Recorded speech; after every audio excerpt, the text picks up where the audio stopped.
Hello दोस्तों, कैसे हैं आप लोग। उम्मीद है सभी लोग बहुत अच्छे होंगे और आप लोगों की पढ़ाई भी बहुत बेहतर तरीके से चल रही होगी। हम लोग हिंदी पढ़ रहे हैं। हिंदी में हिंदी साहित्य का इतिहास हम लोगों ने स्टार्ट टॉपिक किया है, जिसमें हम लोगों ने अभी तक के वीडियोस में ये देख लिया है कि हिंदी कैसे जन्मी है और इसकी जननी जो है वो संस्कृत रही है और संस्कृत पाली प्रकृत अपभ्रंश औहट से होते हुए हिंदी आती है। हिंदी प्राचीन मध्यकालीन और आधुनिक क्रम में आती है हिंदी, और जब हिंदी बन जाती है भाषा तो इसकी जो भाषाएं हैं ये 5 उपभाषाओं में विभक्त हो जाती है। इनके बारे में हम लोगों ने बड़ी चर्चा कर ली है, लंबी चर्चा हो चुकी है हम लोगों की। साथ ही साथ हम लोगों ने ये भी देख लिया है कि हिंदी की जो बोलियां हैं और इन 5 भाषाओं से कुल मिलाकर 18 बोलियां बनी हैं। 18 बोलियों का जो दौर चलता है आगे के क्रम में, इन 18 बोलियों में से 2 बोलियां शुरुआती दौर में काफ़ी महत्वपूर्ण स्थान अपना रखती हैं। और अगर हम कहें कि इन 18 बोलियों में से 3 बोलियों का ही सबसे ज़्यादा वर्चस्व रहता है आगे के दौर में, और जिसमें ब्रज भाषा का अधिकार तो सबसे ज़्यादा रहता है। गद्य और पद में काफ़ी समृद्ध भाषा रहती है, और इसके बारे में भी हम लोगों ने पढ़ा कि इनके कौन कौन से कवि हैं, है ना, कौन कौन से रचनाकार हैं जिन्होंने इन ब्रज भाषा को उसको शिखर पे पहुंचाने का कार्य किया है।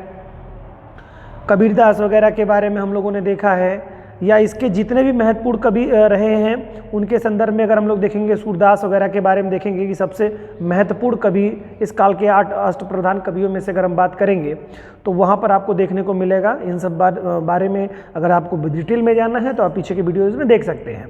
आगे के क्रम में हम लोग देखते हैं अवधी भाषा आती है, तो अवधी भाषा का फिर दौर रहता है, काफ़ी दिनों तक अवधी अपना वर्चस्व बनाए रखती है। जायसी, तुलसीदास वगैरह इस पे अपनी भाषा को मतलब यानी कि अवधी भाषा को समृद्ध करते हैं। ये क्रम तो हमेशा चलता रहता है। कृष्ण भक्ति शाखा के जितने भी कवि रहते हैं वो ब्रज भाषा को प्रश्रय देते हैं, उसको इम्पोर्टेंस देते हैं।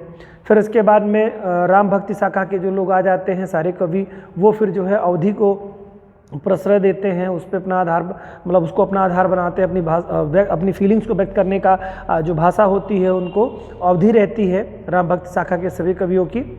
ये क्रम तो चलता रहता है। जायसी वगैरह देखेंगे अगर अवधी के, तो महत्वपूर्ण कवियों में से रहे हैं, तुलसीदास वगैरह रहे हैं। ये सब तो हम लोगों ने देख लिया।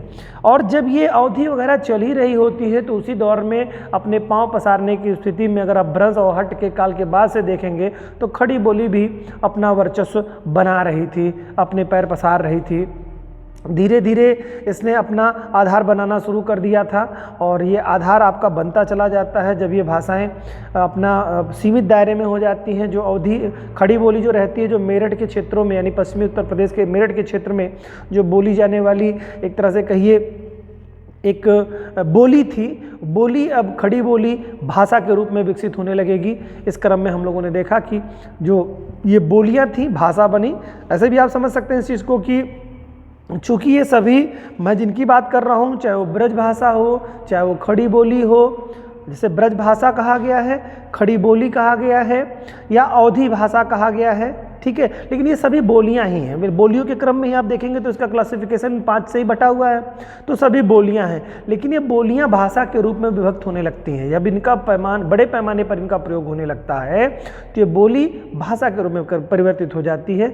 बात मैं कर रहा था खड़ी बोली के लिए, तो खड़ी बोली जो थी, जो मेरठ के पश्चिमी उत्तर प्रदेश के मेरठ डिस्ट्रिक्ट तक सीमित भाषा हुआ करती थी, बोली हुआ करती थी, अब वो बोली धीरे धीरे विकसित होकर के भाषा के रूप में कन्वर्ट हो जाएगी। भाषा मतलब यानी उसका विस्तार काफ़ी बड़ा हो, जैसे हिंदी भाषा है उसी तरह से खड़ी बोली न रह करके खड़ी बोली एक भाषा के रूप में परिवर्तित होने लगेगी।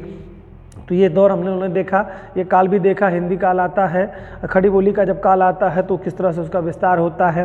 फोर्ट विलियम कॉलेज के भाषा मुंशियों के, उसके बाहर के मुंशियों की क्या रोल रहती है, राजा शिव प्रसाद, राजा लक्ष्मण सिंह का क्या रोल रहता है, ये सब हम लोगों ने देखा। इस क्रम में आगे बढ़ते हुए क्रम में जब हम आते हैं तो देखते हैं भारतेंद्र हरिश्चंद्र के पूर्व के काल के बारे में देखते हैं। उस समय हिंदी की क्या स्थिति थी, वो उसमें क्या रोल अदा किया गया। तो ये तमाम सारी चीज़ें आप जान चुके हैं, लास्ट वीडियोज़ में देख चुके हैं।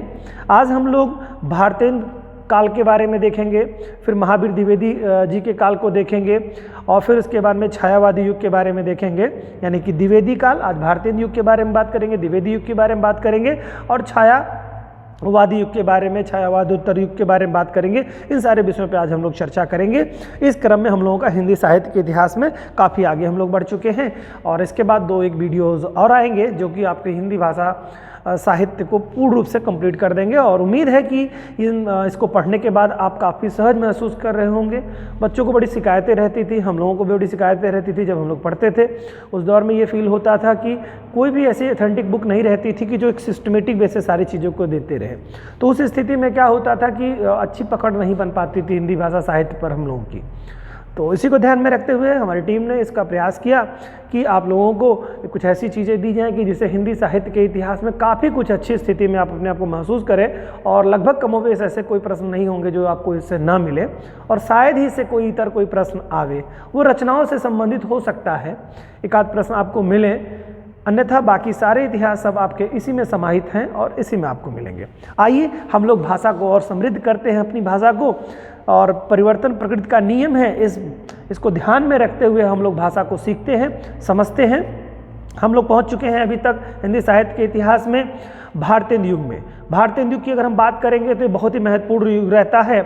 इसमें जो भारतेंदु हरिश्चंद्र रहते हैं इनका एक अपना मंडल रहता है। इसमें भारतेंदु हरिश्चंद्र को लेकर के कुल 7 मेंबर रहते हैं, 7 सदस्यों की एक टीम रहती है। उस टीम का सबसे जो महत्वपूर्ण जो चेहरा रहता है वो भारतेंदु हरिश्चंद्र जी का रहता है। इसी कारण से इस पूरे काल को ही भारतेंदु युग के नाम से जाना जाता है। इन्होंने बहुत अच्छी साहित्य पे पकड़ बना ली अपने मंडल के माध्यम से। तो ये एक तरह से कहिए कि जो खड़ी बोली है उसको समृद्ध करने का, साहित्यिक रूप से उसको समृद्ध करने का बहुत बड़ा रोल इनमें रहता है भारतेंदु हरिश्चंद्र महोदय का।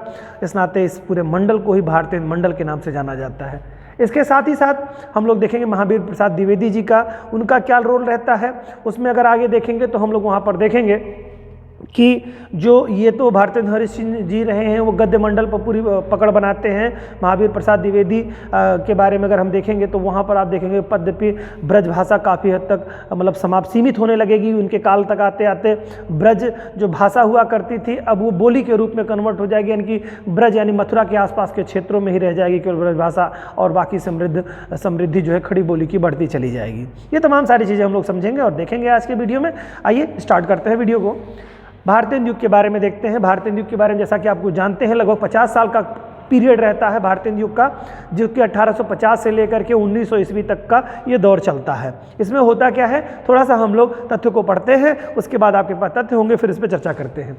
भारतेंदु युग और भारतेंदु युग यानी इसके लास्ट वाले वीडियो में हम लोगों ने देखा था भारतेंदु हरिश्चंद्र के काल के पहले के जो दौर का युग था वो काल और भारतेंदु युग के बीच सर्वमान हिंदी गद्य की प्रतिष्ठा कर गद्य साहित्य की विविध विधाओं का ऐतिहासिक कार्य भारतेंदु युग में हुआ, संपन्न हुआ। ठीक है, हिंदी सही मायने में भारतेंदु काल में ही नई चाल में ढली और उसके समय में ही या उनके समय में ही हिंदी के गद्य के बहुमुखी रूप का सूत्रपात हुआ। उन्होंने न केवल स्वयं रचना की बल्कि अपने एक लेखक मंडल भी तैयार किया। मैंने जैसा अभी चर्चा किया था आपसे कि इनका लेखक मंडल है, कुल 7 सदस्यों का एक लेखक मंडल होता है जिसका प्रतिनिधित्व भारतेंदु हरिश्चंद्र जी के द्वारा किया जाता है। महत्वपूर्ण कवि माने जाते हैं। तो वही बात है, एक लेखक मंडल तैयार किया जिसे भारतेंदु मंडल के नाम से जाना जाता है। ठीक है, भारतेंदु युग की महत्वपूर्ण उपलब्धि यह रही कि गद्य रचना हेतु खड़ी बोली को माध्यम रूप में अपनाकर युगानुरूप स्वस्थ दृष्टिकोण का परिचय दिया। लेकिन पद्य रचना के मामले में ब्रजभाषा या खड़ी बोली को अपनाने के प्रश्न पर विवाद बना रहा, जिसका अंत द्विवेदी युग में होता है। मैंने क्या बात बताई आपसे, मैंने यही बात आपसे कही कि भारतेंदु हरिश्चंद्र जी का जो पीरियड रहता है ये 7 सदस्यों का एक मंडल होता है इनका, जिसका प्रतिनिधित्व भारतेंदु हरिश्चंद्र रहते हैं। तो इसके पहले के काल में जो अवधी भाषा का या कहिए ब्रज भाषा का गद्य साहित्य पर जो अधिकार था वो लगभग पूर्ण रूप से समाप्त कर दिया गया। एक तरह से कहिए उसको जो भाषा बन चुकी थी अवधी और ब्रज भाषा जो साहित्य पर उनका अधिकार था उसको सीमित कर दिया गया, उसको सिकोड़ करके एक तरह से मेरठ की मथुरा के क्षेत्रों में ही इसको सीमित कर दिया गया ब्रज भाषा को। अब गद्य साहित्य में खड़ी बोली का दौर आ गया। खड़ी बोली समृद्ध हो चुकी थी इन मंडलों के द्वारा, इन मंडल के लेखकों के द्वारा, यही बात कह रही। लेकिन अभी भी ब्रज भाषा का प्रभाव पद्य पर था। ये पद्य पर प्रभाव मैंने जैसा कि बताया आपको कि महावीर प्रसाद द्विवेदी के काल में आएंगे तो ब्रज भाषा का जो पद्य पे अधिकार था वह भी समाप्त हो जाएगा। अब क्या होगा महावीर प्रसाद द्विवेदी के काल में कि जो पद्य की जो भाषा ब्रज भाषा हुआ करती थी अब खड़ी बोली भी वहाँ पर स्थान ले लेगी। ठीक है, तो ये बात यहाँ पर यही कही गई है कि खड़ी बोली को माध्यम के रूप में अपनाकर युगानुरूप स्वस्थ दृष्टिकोण का परिचय दिया, लेकिन पद्य रचना के मामले में ब्रज भाषा या खड़ी बोली को अपनाने के प्रश्न पर विवाद बना रहा है। यानी कि कुछ लोग ऐसे रहे जो कि मतलब वो एडॉप्ट नहीं कर पा रहे थे कि क्या पद्य की भाषा भी खड़ी बोली की जाए या ब्रज भाषा ही रहने दिया जाए, तो उसमें डिस्प्यूट था। यानी कि बहुत सारे कवि आपको इस दौर में मिलेंगे जो कि अपनी रचनाएं ब्रज भाषा में ही करते हुए मिलेंगे, उस पर छाप छुटी हुई रहेगी। कुछ के मिलेंगे जिसपे खड़ी बोली का असर रहेगा। पद्य की बात यहाँ पर हो रही है, गद्य पर तो अधिकार हो ही चुका है। समझ में आ गई बात? क्लियर। आगे बात करते हैं इसके बारे में। देखिए इसमें आगे के दौर में चलते हैं तो क्या होता है कि ये द्विवेदी युग में आकर के पद पर अधिकार हो जाएगा पूर्ण रूप से खड़ी बोली का। ठीक है, अभी नहीं हो पाता है। कहाँ तक? द्विवेदी यानी 19वीं सदी तक, 1900 ईस्वी तक अगर हम बात करें तो वहाँ पर क्या है, पद की भाषा में अभी भी खड़ी बोली अपनी समृद्धि मेंटेन नहीं कर पाई है, अपने पूरे पाँव जमा नहीं पाई है। लेकिन हाँ गद्य में पूरा अधिकार जमा रखा है। अब वहाँ पर ब्रज भाषा या खड़ी अवधि का कोई अस्तित्व नहीं रह जाता है। ठीक है, अब खड़ी बोली आ जाती है। और ये खड़ी बोली को गद्य की मुख्य भाषा बनाने का जो श्रेय दिया गया है ये भारतीय मंडल को दिया गया। इस मंडल के कवि कौन कौन से रहे, लेखक कौन कौन से रहे हैं, निबंधकार कौन कौन से रहे हैं, इनके बारे में हम लोग चर्चा कर लेते हैं। ये एग्जाम में क्वेश्चन पूछता भी है कि इस मंडल के कौन कौन से मेंबर रहे, तो इनके बारे में थोड़ा जान लीजिएगा। भारतेंद्र हरिश्चंद्र जी जो हैं इस मंडल का प्रतिनिधित्व करते हैं, जैसा कि मैंने चर्चा पहले कर ली आप लोगों से। दूसरे इसमें जो निबंधकार रचनाकार रहे हैं प्रताप नारायण मिश्र जी रहे हैं। इसके अलावा रहे हैं बालकृष्ण भट्ट जी रहे हैं। इसके अलावा बद्री नारायण प्रेमघन जी रहे हैं। फिर नेक्स्ट जो पांचवें रहे हैं अंबिका दत्त व्यास जी रहे हैं। इसके अलावा राधाचरण गोस्वामी जी रहे हैं और साथ ही साथ ठाकुर जगमोहन सिंह। ये कुल मिला के 7 सदस्य रहे हैं जिससे भारतीय मंडल का निर्माण होता है। अब थोड़ी सी बात कर लेते हैं कि इनकी प्रसिद्ध रचनाओं के बारे में। भारतेंद्र हरिश्चंद्र की जो कौन कौन से नाटक इनके रहे हैं इंपॉर्टेंट, वो थोड़ा सा आप देख लीजिएगा, एग्जाम में क्वेश्चन यहाँ से आते हैं। क्योंकि ये आप जान रहे हैं खड़ी बोली गद्य साहित्य में स्थायित्व प्रदान करने वाले सबसे महत्वपूर्ण व्यक्ति रहे हैं भारतेंद्र मंडल जी, जिनके नाम से भारतेंद्र मंडल पड़ा, भारतेंद्र हरिश्चंद्र जी। उनकी रचनाएं क्या क्या हैं, उनके नाटक या निबंध जो उनके रहे हैं वो क्या हैं, भारत दुर्दशा रही है, सत्य हरिश्चंद्र भी इन्हीं की रचना रही है, भारतेंद्र हरिश्चंद्र की ही। श्री चंद्रावली जो है इनकी रचना ही रही है। नील देवी भी इनकी रचना है। अंधेर नगरी भी इन्हीं की रचना है, भारतेंद्र हरिश्चंद्र जी की ही। वैदिक हिंसा न भवति, ये इनकी रचना है। वैदिक हिंसा न भवति रचना है। ये तो इनके नाटक रहे हैं भारतेंद्र हरिश्चंद्र जी के। अब काव्य कृतियाँ क्या क्या रही हैं उनके बारे में भी थोड़ी सी बात कर लेते हैं। इनकी जो कृति रही है भक्त सर्वस्व, ये इनकी एक रचना है। दूसरी इनकी जो पद्य की रचना है प्रेम मालिका है। ठीक है, अगली है प्रेम माधुरी, यानी प्रेम शब्द लगे हुए हैं सब इनके रचनाओं के पहले। प्रेम तरंग है और उत्तरार्ध भक्तमाल, ये इनकी काव्य रचनाएं रही हैं भारतेंद्र हरिश्चंद्र की। ठीक है, तो ये तो बात हो गई भारतेंद्र हरिश्चंद्र की। ठीक है, भारतेंद्र हरिश्चंद्र के काल के दौर की बात हो गई। अब हम लोग बात कर लेते हैं द्विवेदी युग में। आइए देखते हैं महावीर। एक क्वेश्चन हमेशा जहन में रहता है, बच्चे याद करते हैं कि द्विवेदी युग किसके नाम पे पड़ा है, तो महावीर प्रसाद द्विवेदी के नाम पे पड़ा है या हजारी प्रसाद द्विवेदी के नाम पे। मोस्टली जो बच्चे याद करते हैं इस रूप में तो उनको बच्चों भूलता है। ये मोस्टली होता है एग्जाम के पीरियड में जब जाते हैं तो प्रेशर बना रहता है, तो वो महावीर प्रसाद या हजारी प्रसाद में से हमेशा मोस्टली गलत ही हो जाता है। जो बड़े लकी होते हैं उन्हीं का ही सही जाता है। तो आपके साथ ऐसी दुर्घटना नहीं घटित होगी मुझे लगता है इस वीडियो देखने के बाद में। तो हमेशा महान जो है वही महावीर है। ठीक है, तो इस नाते इसको याद रख लीजिएगा। द्विवेदी युग का जो प्रतिनिधित्व करने वाले हैं वो महावीर प्रसाद द्विवेदी जी हैं। और ये दौर बहुत लंबा समय नहीं चलता है, ये उस समय की बात है जब 1900 से लेके 1920 तक की बात है, 20 वर्षों के मध्य की बात है, जब इनको आचार्य महावीर प्रसाद द्विवेदी जी को जो है प्रतिनिधित्व मिलता है और वो प्रतिनिधित्व अपना बहुत बखूबी से निभाते हैं। सरस्वती पत्रिका का संपादन का दायित्व जैसा कि उनको दिया जाता है और वहीं से ही इसकी समृद्धि का दौर शुरू हो जाता है। खड़ी बोली का पद में भी आधार बनता चला जाता है मजबूती से, स्ट्रांग तरीके से। देखिए आइए स्टार्ट करते हैं इसको भी। खड़ी बोली और हिंदी साहित्य के सौभाग्य से 1903 ईस्वी में आचार्य महावीर प्रसाद द्विवेदी जी ने या द्विवेदी को या ने सरस्वती पत्रिका के संपादन का कार्यभार संभाला। तो ये बहुत महत्वपूर्ण दौर आ जाता है कि सरस्वती पत्रिका का संपादन जो है शुरू किया किसने? महावीर प्रसाद द्विवेदी ने 1903 के दौर में शुरू करता है। ठीक है, संपादन का दायित्व उनके पास आ जाता है कि संपादन का कार्यभार उनको मिलता है संभालने के लिए। वे सरल एवं शुद्ध भाषा के प्रयोग के हिमायती थे। बहुत अच्छी बात है यहाँ पे, सरल और शुद्ध भाषा के हिमायती थे महावीर प्रसाद द्विवेदी की ऐसी लैंग्वेज होनी चाहिए जनमानस को पढ़ने में बहुत आसान हो। देखिए होता क्या है कि रचनाएं, जितनी भी पद रचनाएं हैं, नॉर्मली जिसकी हिंदी बहुत अच्छी नहीं होती है या संस्कृत पे थोड़ी पकड़ नहीं होती, उसको पढ़ने में बड़ी दिक्कत होती है। आप भी रचनाएं भी किसी को कहिए कविता पढ़ने के लिए तो मोस्टली आप में से ही कोई लोग होंगे, बहुत सारे ऐसे लोग होंगे जो बहुत मधुर तरीके से उसको पढ़ देंगे और सुन के मज़ा आ जाएगा। और कुछ ऐसे महावीर होंगे, महावीर स्वामी के जैसे के कारण से मैंने कह दिया कि ऐसे महावीर होंगे कि कविता से आपका मोह ही भंग हो जाएगा, एक कविता आपको सुनने का मन ही नहीं करेगा, इतने सुरीले तरीके से वो सुनाएंगे। तो होता क्या है, उसमें भी क्या होता है, सुरीला तरीका होता भी है, बीच में इतना जिग जैग उसमें लग जाते हैं, इतनी क्लिष्ट भाषा का प्रयोग उसमें कर दिया जाता है कि उसको पढ़ने में ही दिक्कत हो जाती है। यानी कि वो शब्द को पढ़ने में ही सारी एनर्जी उसी में लग जाती है, कविता क्या पढ़ेंगे। और वो त्रुटि इतनी कठिन जटिल शब्द होते हैं, एक तरह से कहिए इतने कठिन इतने क्लिष्ट शब्द होते हैं कि बड़ी दिक्कतें होती हैं। तो इस नाते पद से और मोह भंग हो जाता है लोगों का जिनकी अच्छी पकड़ नहीं है रीडिंग में।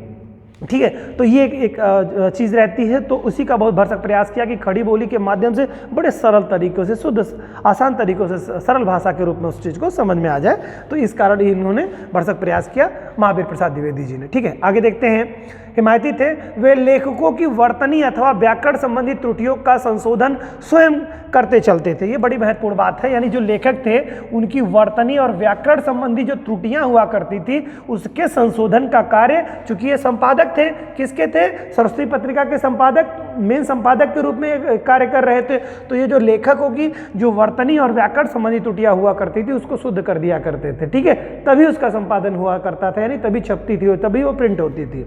ठीक है, स्वयं कर संशोधन करने लगे। तो इस स्थिति में क्या हुआ कि जब बार बार करेक्शन होता रहेगा तो सारे कवि जो होंगे, जो लेखक उस दौर के होंगे कवियों में, वो क्या करेंगे, अपनी उनकी लेखनी भी बहुत इंप्रूव हो जाएगी, बहुत अच्छी हो जाएगी और जो वो चाहते थे उस रूप में वो लिखना शुरू कर देंगे। ठीक है, तो इससे क्या हो जाएगा, हिंदी साहित्य में खड़ी बोली पद्य में भी समृद्ध होने लगेगी। ठीक है, उन्होंने हिंदी के परिष्कार जो करने का क्या, यानी कि उसको शुद्ध कर, फिल्टर करना, यानी कि जितना मैक्सिमम अच्छा हो सके तो परिष्कार का बीड़ा उठाया था उन्होंने। यानी कि उसको मतलब सोचा कि मैं उसको करूँगा, बेहतर करूँगा, उसको और शुद्ध बनाऊँगा, जितना आसान हो सकता है उसे बनाऊँगा। उसे बहुमुखी अंजाम दिया। गद्य तो भारतीय युग से ही सफलतापूर्वक खड़ी बोली में प्रयोग में लाया जाता था या लिया जा रहा था। अब पद्य की व्यवहारिक भाषा भी यहाँ से महत्वपूर्ण है, पद्य की व्यवहारिक भाषा भी एकमात्र खड़ी बोली प्रतिष्ठित होने लगी। ठीक है, इसी काल में इस प्रकार ब्रज भाषा जिसके साथ भाषा शब्द जुड़ा हुआ था। अब यहाँ पर वही बात जो मैंने अभी आपको पहले बताई थी कि जो भाषा शब्द लगा हुआ है, ब्रज भाषा शब्द जुड़ा था, अपने क्षेत्र में सीमित होने लगी, अर्थात बोली बन गई, है ना। उसका जो क्षेत्र था वो मथुरा वगैरह के क्षेत्रों तक ही सीमित रह गया। इसके मुकाबले खड़ी बोली जिसके आगे बोली लगा हुआ है, शब्द लगा हुआ है, वह भाषा बन गई, है ना। पूरी तरह से जो पश्चिमी मेरठ वगैरह के क्षेत्रों में सीमित भाषा जो खड़ी बोली हुआ करती थी वो अब क्या हो गई, भाषा के रूप में हो गई। इसका सही नाम हिंदी हो गया, यानी खड़ी बोली को इस शुद्ध रूप में हम क्या कहते हैं, हिंदी कहने लगे। ठीक है, आगे के दौर में हिंदी हो गया। अब खड़ी बोली दिल्ली के आसपास मेरठ के जनपदीय बोली नहीं रह गई, अपितु वह समस्त उत्तर भारत की साहित्य की भाषा का माध्यम बन गई। ठीक है, द्विवेदी युग में साहित्य रचना की विविध विधाएं विकसित हुई। और इस काल के कुछ रचनाकारों के बारे में भी थोड़ा सा चर्चा कर लेते हैं। तो ये रचनाकार कौन कौन से रहे हैं? तो महावीर प्रसाद द्विवेदी जी रहे हैं, श्याम सुंदर दास जी रहे हैं, पदम सिंह शर्मा जी रहे हैं, माधव प्रसाद मिश्रा जी रहे हैं, पूर्ण सिंह जी रहे हैं, चंद्रधर शर्मा जिनका नाम गुलेरी भी के नाम से भी इनको जाना जाता है, चंद्रधर शर्मा गुलेरी रहे हैं। ये महत्वपूर्ण रहे हैं द्विवेदी युग के रचनाकार, कवि रचनाकार रहे हैं, ध्यान रहे इनके बारे में। आदि का विशेष उल्लेखनीय योगदान है। इन लोगों ने बड़ा महत्वपूर्ण रोल अदा किया खड़ी बोली को पद में समृद्ध बनाने के लिए। ठीक है, ये तो बात हो गई आपकी। अब हमारा क्या हो गया, महावीर द्विवेदी के काल तक आते आते गद्य और पद्य दोनों की भाषा हमारी कौन हो गई? खड़ी बोली पर पूर्ण प्रभुत्व हो गया। अब यहाँ पर ना तो ब्रज रह गई और ना ही यहाँ पर अब अवधि का कहीं कुछ देखने को मिलता है। अगर है तो बहुत आंशिक रूप से उसका असर दिखाई देता है। ब्रॉड रूप में खड़ी बोली अपने पांव पसार चुकी है जब से सरस्वती पत्रिका का संपादन का दायित्व आचार्य महावीर प्रसाद द्विवेदी जी को मिलता है। ठीक है, जो रोल आप गद्य में कहिए कि गद्य के विकास में भारतेंद्र हरिश्चंद्र जी का रहता है, खड़ी बोली भाषा को समृद्ध बनाने में गद्य साहित्य में जो भारतेंद्र हरिश्चंद्र जी का महती भूमिका रहती है, वैसी ही महती भूमिका खड़ी बोली का पद्य में स्थान प्राप्त कराने में महावीर प्रसाद द्विवेदी और उनके साथ के जो मंडल के मेंबर एक तरह से कहिए जो लोग रहते हैं उनका बड़ा रोल रहता है। ठीक है, आइए अब इसके आगे चलते हैं हम लोग। अब दौर हम लोगों का स्टार्ट हो चुका है 1920 के बाद में। ठीक है, अब हम लोग आ जाते हैं 1920 से लेकर के आगे के दौर में 1936 तक के दौर में क्या होता है। तो इस काल को जो कहा जाता है वो छायावादी युग के नाम से जाना जाता है। इसमें क्या होता है, इसमें भी कुछ अब रचनाकार आएंगे जो अब हिंदी को यानी खड़ी बोली को, चूंकि गद्य और पद्य की भाषा हो चुकी है खड़ी बोली, अब इसको और समृद्धशाली बनाने का प्रयास करने वाले लोगों में होंगे, जिनमें से आप देखेंगे कि बड़े बड़े जो रचनाकार आपको मिलेंगे कि उसमें देखेंगे पंत हैं, निराला हैं, प्रसाद जी हैं, जयशंकर प्रसाद जी हैं, आपको सुमित्रानंद पंत जी हैं और निराला जी हैं। इनके बारे में देखेंगे महत्वपूर्ण कवि रहे, महादेवी वर्मा जी रहे, ये सब महत्वपूर्ण कवियों में से आपको देखने को मिलेंगे। तो स्टार्ट करते हैं इसको। साहित्यिक खड़ी बोली हिंदी के विकास में छायावाद युग का योगदान महत्वपूर्ण रहा है। इस काल के जो कवि रहे हैं उनके बारे में देखते हैं। जयशंकर प्रसाद, यहाँ पे प्रसाद लिखा हुआ है तो इनका पूरा नाम जयशंकर प्रसाद है। पंत हैं, सुमित्रानंद पंत हैं, और निराला हैं तो सूर्यकांत त्रिपाठी निराला के नाम से इनको जाना जाता है। महादेवी वर्मा जी को तो आप जानते ही हैं, महादेवी वर्मा हैं। फिर राम कुमार वर्मा आदि में इसमें महती भूमिका अदा की। ठीक है, इनकी रचनाओं को, अब देखिए क्वेश्चन अगर इस तरह से पूछ लेता है कि छायावाद युग के कवि कौन कौन से रहे हैं, लेखक कौन कौन से रहे हैं, तो आपको मालूम होना चाहिए जयशंकर प्रसाद, सुमित्रानंदन पंत, महादेवी वर्मा, सूर्यकांत त्रिपाठी, निराला, राम कुमार वर्मा जी, ये सब कवि जो हैं, लेखक जो हैं, वो कौन किस काल के रहे हैं? छायावादी युग के रहे हैं। इनका दौर कब से चलता है? 1918 से लेकर 1936 के दौर का ये पीरियड चलता है। ठीक है, योगदान रहा है। इनकी रचनाओं को देखते हुए यह कोई नहीं कह सकता कि इनकी रचनाएं अगर आपको देखनी है तो देखेंगे तो क्या आपको झलक वहाँ पे दिखाई देगी कि खड़ी बोली सूक्ष्म भाव को व्यक्त करने में ब्रज भाषा से कहीं कम है, यानी कि इतनी समृद्धशाली लगेगी कि जो ब्रज भाषा बहुत गहराई तक बातें कह जाता था, ब्रज भाषा काव्य की भाषा के रूप में, वो वही काफ़ी कुछ छवि यहाँ पर भी लगेगा कि जो पद्य की जो भाषा होगी, खड़ी बोली होगी, वह भी सूक्ष्म भाव को व्यक्त करने में समर्थ आपको दिखाई देगी। कहने का ये मतलब है यहाँ पे। ठीक है, सूक्ष्म भाव को व्यक्त करने में ब्रजभाषा से कम समर्थ है। हिंदी में अनेक भाषाई गुणों का समावेश हुआ। अभिव्यंजना की विविधता, बिंबों की लक्षणिकता, रसात्मकता, रसात्मक लालित्य छायावाद युग की अन्यतम विशेषताओं में से हैं या विशेषताएं हैं। हिंदी काव्य में छायावाद युग के बाद प्रतिवादी युग का दौर चलता है, जो कि पीरियड 1936 से 46 के मध्य में लगभग 10 साल का पीरियड होता है, जिसे प्रतिवादी युग के नाम से जाना जाता है। फिर उसके बाद में प्रयोगात्मक युग की बात करेंगे, 1943 से लेकर के और आज़ादी के बाद तक के दौर में चलता है। प्रयोगवाद युग होता है, ये पीरियड रहता है। आए। इस दौर में खड़ी बोली काव्य भाषा के रूप में उत्तरोत्तर विकास होता चला गया, विकसित होती चली गई। तो इसमें अब रोल अगर बात करेंगे तो ये सब दौर बेटा कौन से, भारतीय युग की बात करें, चाहे महाद्विवेदी युग की बात करें, या बात छायावादी युग की बात करें, या छायावादोत्तर युग की बात करें, या प्रगतिवाद युग की बात करें, या प्रयोगवाद की युग की बात करें, सब क्या कर रहे हैं, सब खड़ी बोली को समृद्ध बनाने का प्रयास कर रहे हैं। और खास तौर से महावीर युग से, महाद्विवेदी युग से छायावादी युग या प्रयोगवाद या प्रतिवाद युग की बात करें, ये सब जो दौर चल रहे हैं ये किसके लिए चल रहे हैं बच्चों, ये सब खड़ी बोली का पद्य में तरह से कहिए पैर जमाने का सारा रोल रहता है, यानी कि पद्य को समृद्ध करने में खड़ी बोली के ये दौर सब हैं। ठीक है, तो आगे फिर क्या होता है, आगे देखते हैं। पद्य में ही नहीं गद्य के संदर्भ में भी छायावाद युग साहित्यिक खड़ी बोली के विकास का स्वर्णिम युग रहा है। तो बहुत ही महत्वपूर्ण पूछ सकता है कि गद्य में ही नहीं पद्य में ही नहीं गद्य के संदर्भ में भी छायावाद युग साहित्यिक खड़ी बोली के विकास का स्वर्ण युग रहा है। तो ये बात आप ध्यान रखिएगा कि गद्य के साथ साथ पद्य भी, अगर क्वेश्चन में ऐसे आ जाता है गद्य के साथ साथ पद्य में, पद्य की भी भाषा जो है सबसे ज़्यादा उसका या स्वर्णिम युग किस काल को कहा जाता है, तो आप ये महावीर द्विवेदी का काल नहीं कहेंगे।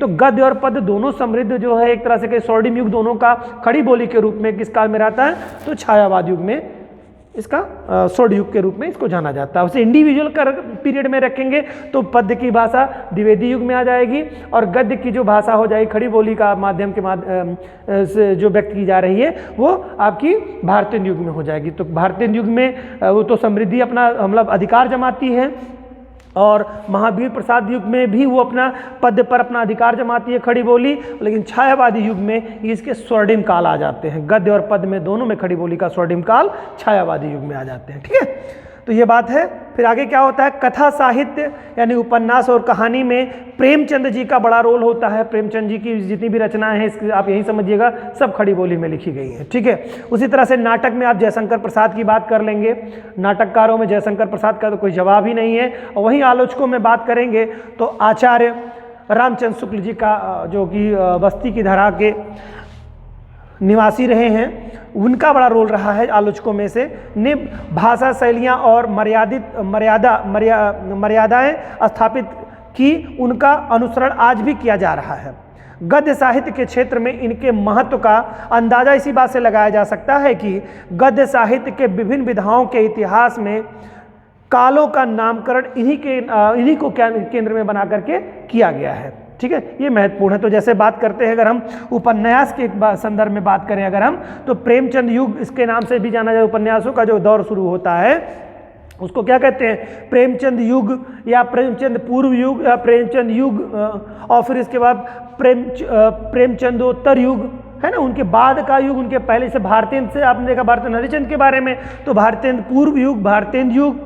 ठीक है, इस तरह से दौर आता है। उसी तरह से अगर हम लोग उपन्यास की बात करेंगे तो प्रेमचंद का नाम आदित्य है, उनके पूर्व का युग, उनका युग और उनके बाद का युग, तो उत्तरोत्तर युग उसको कहते हैं जो बाद का काल होता है। ठीक है, तो उनके नाम से ये विख्यात है। उसी तरह से अगर हम नाटक के बारे में बात करेंगे तो प्रसाद पूर्व युग, प्रसाद युग और प्रसादोत्तर युग की बात करेंगे। ठीक है, उसी तरह से अगर आलोचना में बात करेंगे तो शुक्ल युग यानी शुक्ल पूर्व युग, शुक्ल युग और शुक्लोत्तर युग की बात करेंगे। तो ये इनका रोल रहा है। तो बहुत ही महत्वपूर्ण है, इससे भी क्वेश्चंस आपके आते हैं कि उपन्यास मतलब जो है सबसे महत्वपूर्ण उपन्यासों में किनका रोल आता है आपको, तो प्रेमचंद जी आपको हमेशा याद आने चाहिए। और नाटकों की अगर बात करेंगे हम लोग तो उसमें जयशंकर प्रसाद का नाम स्वर्णिम अक्षरों में लिखा गया है। और आलोचना की अगर बात करेंगे तो उसमें तो कोई जवाब ही नहीं है शुक्ला जी का, आचार्य रामचंद्र शुक्ल जी का। तो इस तरह से ये बात हो जाती है कि खड़ी बोली भी अपनी समृद्धि स्थापित कर चुकी है और पूर्ण रूप से अब खड़ी ब्रज भाषा खत्म हो चुकी है, अवधि खत्म हो चुकी है। खड़ी बोली गद्य और पद्य सब में अपना प्रभाव जमा चुकी है और हम आज़ादी के दौर में आ चुके हैं। आज़ादी के बाद के काल में हम पहुंच चुके हैं जहां पर हम लोग इस समय विद्यमान हैं। हिंदी अपने जो है कहिए कि अपने स्वर्णिम काल में चल रही है, खड़ी बोली अपने स्वर्णिम दौर में से गुजर रही है। इसमें संबंध विविध तरह के इसमें परिवर्तन भी होते जा रहे हैं, चीज़ें होती रही हैं। ये तो था हम लोगों का हिंदी साहित्य का इतिहास। काफ़ी कुछ हम लोग हिंदी साहित्य में भाषा से लेकर के बोलियों तक आए। उम्मीद है कि आप लोगों को ये चीज़ें समझ में आई होंगी। हिंदी की बची हुई शेष चीज़ें जैसे हिंदी शब्द कैसे आया, मीर खुसरो वगैरह का क्या रोल रहा है इसमें, हिंदी भाषा, हिंदी कैसे शब्द का नाम पड़ा, ये तमाम सारे तथ्यों के साथ हम लोग नेक्स्ट वीडियो में मिलेंगे। इसके बाद में हम लोग देखेंगे कि इतिहास में जो हमारा संविधान कॉन्स्टिट्यूशन चूँकि इस समय बन रहा था, उसमें खड़ी बोली अपना प्रभुत्व जमा चुकी थी और खड़ी बोली और एक भाषा बन चुकी थी, और भाषा अब ये हिंदी हो चुकी थी। हिंदी मूल रूप से अब हिंदी जो है, अब हिंदी के संदर्भ में हम लोग देखेंगे बहुत सारे आर्टिकल्स में जो हमारे कौन कौन से अनुच्छेदों में क्या क्या बातें बताई गई हैं, हिंदी के या भाषा के संदर्भ में क्या क्या बातें बताई गई, इन सब चीज़ों के बारे में नेक्स्ट 1-2 वीडियोज़ में हम लोग देखेंगे। इसके साथ हम लोगों का संपूर्ण कंप्लीट हो जाएगा हिंदी साहित्य का इतिहास। आशा करता हूँ कि आप लोगों को सारी चीज़ें बहुत अच्छे से समझ में आ रही होंगी और आप लोग इसको भी एंजॉय कर रहे होंगे। ठीक है, मिलते हैं नेक्स्ट वीडियो में, तब तक के लिए धन्यवाद।